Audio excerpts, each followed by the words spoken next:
Hello guys, supreme sword warrior के chapters almost खत्म हो गए हैं, तो इसीलिए मैं एक नया मानव स्टार्ट कर रहा हूँ।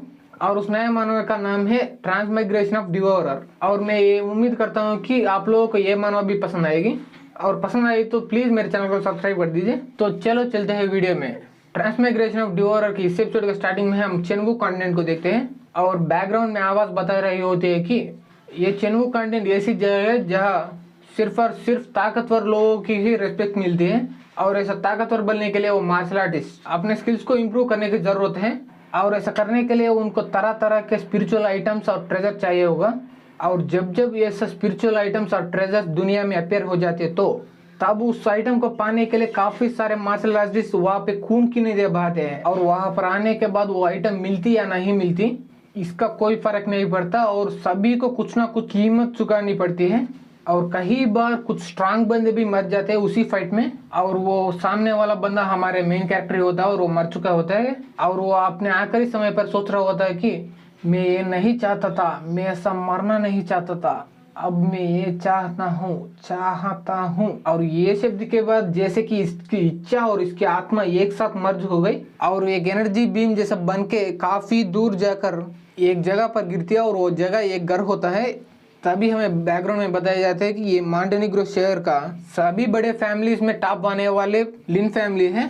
और अब हम देखते हैं कि वो एनर्जी बीम सीधा जाकर उस घर में बेड में पड़ा हुआ एक बंदे के अंदर जाकर रुकती है, और तभी वो बंदा अपने आँख को लेता है और चौंकता हुआ ऐसा उठ जाता है, और इधर उधर देखने के बाद बोलता है कि मैं कहाँ पे हूँ। और वो बंदा अपने हाथ को देख लेता है और बोलने लगता है कि क्या ये मैं हूँ, मुझे तुरंत चेक करना चाहिए। तभी वो इधर उधर देखने लगता है और उसे एक आईना दिखाई देते हैं, और वो अपने आप को आईने में देखने लगता है और बोलने लगता है कि क्या ये मैं हूँ सच में, अब मैं एक टीनेजर की तरह दिख रहा हूँ। और जब हमारे मेन कैरेक्टर ये सब सोच ही रहा होता है, तभी उसको इस बॉडी के मेमोरीज याद आने लगती है। तभी वो सोचने लगता है कि क्या ये सोल सील की वजह से हो रहा है, मुझे लगता है कि इस बॉडी के मेमोरीज मेरे सोल के साथ मर्ज हो रहे हैं। तभी इसको याद आता है कि ग्रेट ड्यूओ कंट्री के तीसरे प्रिंस ने इस बच्चे को पीछे से अटैक करके इसका ट्रेजर छीन लिया।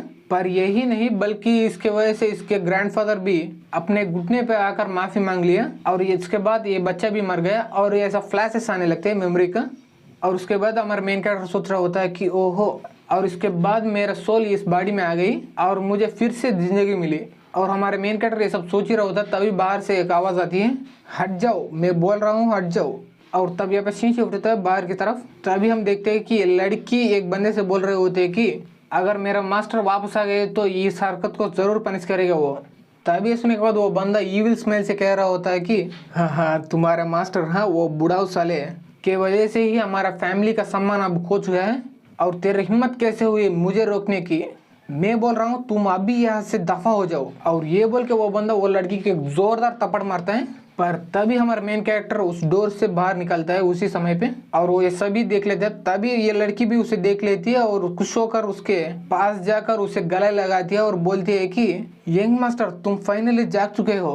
तभी हमारे मेन कैरेक्टर को इसके बारे में याद आती है कि इसका नाम लिन योर है, ये हमारा फैमिली का मेड है, पर मैं हमेशा इसे एक छोटी बहन की तरह मानता था।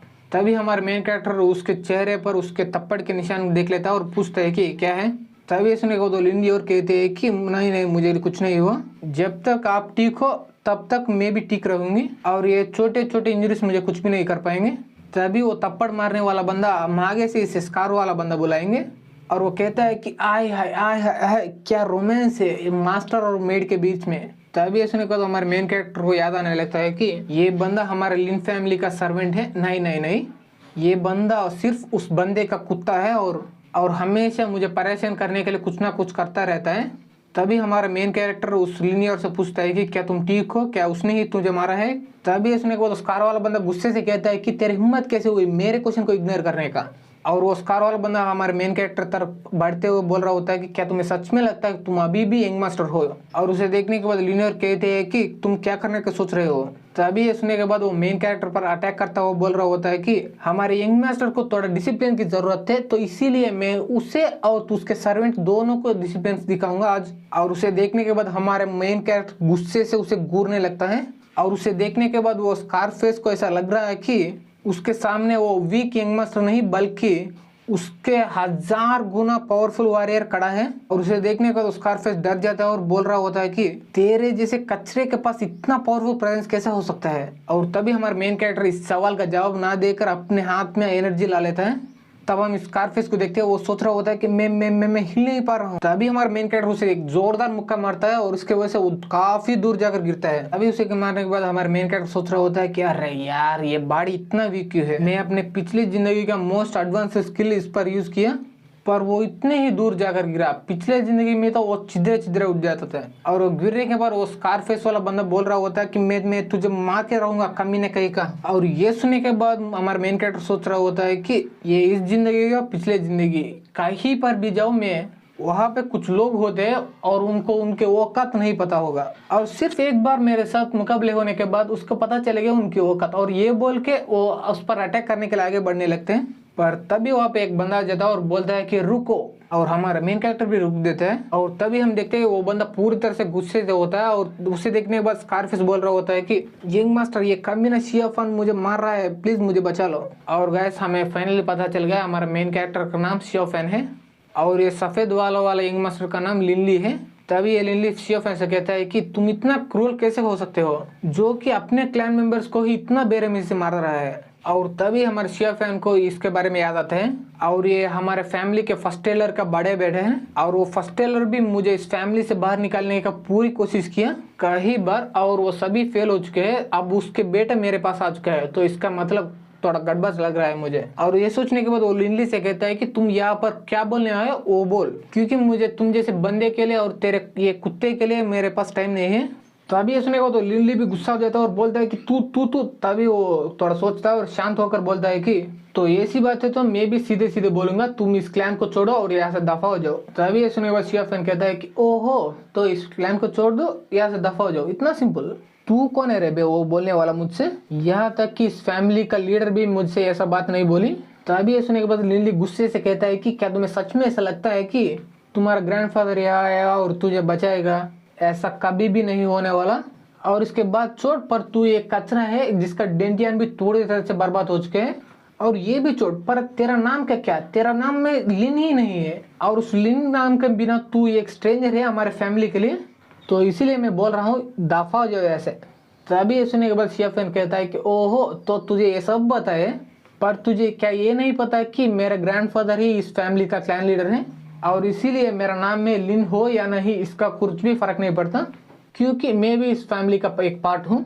और वो स्कारफेस की तरह दिखाते हुए बोल रहा होता है कि और उसके बारे में तो उसका नाम में लिन है पर वो हमेशा ये कुत्ता ही रहेगा। और ये सुनने के बाद स्कारफेस को पूरी तरह से गुस्सा आ जाता है और बोल रहा होता है कि क्या कुत्ता। और ये बोलने के बाद शियाफान पर अटैक करने के लिए आगे बढ़ रहा होता है और वो बोल रहा होता है कि आज तुझे मैं मार के ही दम लूंगा। और ये बोल के वो शियाफान पर अटैक करने ही वाला होता है और उससे पहले शियाफान ही उस पर अटैक कर देता है और इसके वजह से वो बंदा दूर जाकर दीवार से टकरा जाता है।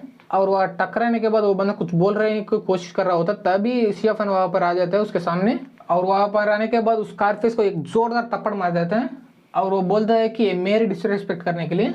और वो दूसरे थप्पड़ मारने के बाद बोल रहा होता है कि ये लिनियोर की डिसरेस्पेक्ट करने के लिए।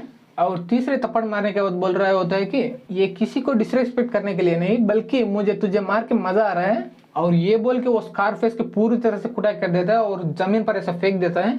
और उसे देखने के बाद शियाफान कहता है कि कुत्ते का वही तेरा प्लेस है, वहीं पर पड़ा रहो। तभी शियाफान पीछे खड़ा हुआ लिनली से देखकर बोल रहा होता है कि क्या तुझे ये शो देखकर मजा आया और क्या तू भी ये शो में पार्टिसिपेट करना चाहते हैं, और तुझे तो मैं स्पेशल ट्रीट करूंगा और इससे भी बड़ा इनाम दूंगा तुझे। तभी सुनने के बाद लिनली बोलता है कि क्या तुम मुझे भी मारना चाहते हो क्या, मैं तुझे नहीं डरता और इसका पनिशमेंट तुझे क्लैन एलर्स बताएंगे। और ये अपने मन में सोच रहा होता है कि ये बंदा इतना कम समय में इतना कैसे बदल गया, ये इतना क्विक डिसीजन ले रहा है और किसी से भी नहीं डर रहा। और इससे भी चौंकाने वाला बात यह है कि ये उस स्कारफेस को इतना मारा कि वो बेहोश हो चुका है और मैं भी उतना पावरफुल नहीं हूँ। तभी शियाफान लिनली के पास आकर बोलता है कि अगर तुम्हें यहाँ पे कोई भी काम नहीं है तो दफा हो जाए ऐसे, क्योंकि मैं पहले जैसे पर्सन नहीं हूँ और मेरे पास इतना पेशेंस नहीं है तेरे जैसे कमीनों के लिए। और ये बोलने के साथ हमारे ये वीडियो यहीं पर खत्म हो जाता है। वीडियो अच्छी लगी तो लाइक कर दे, सब्सक्राइब कर दे, शेयर कर दे and thanks for watching guys.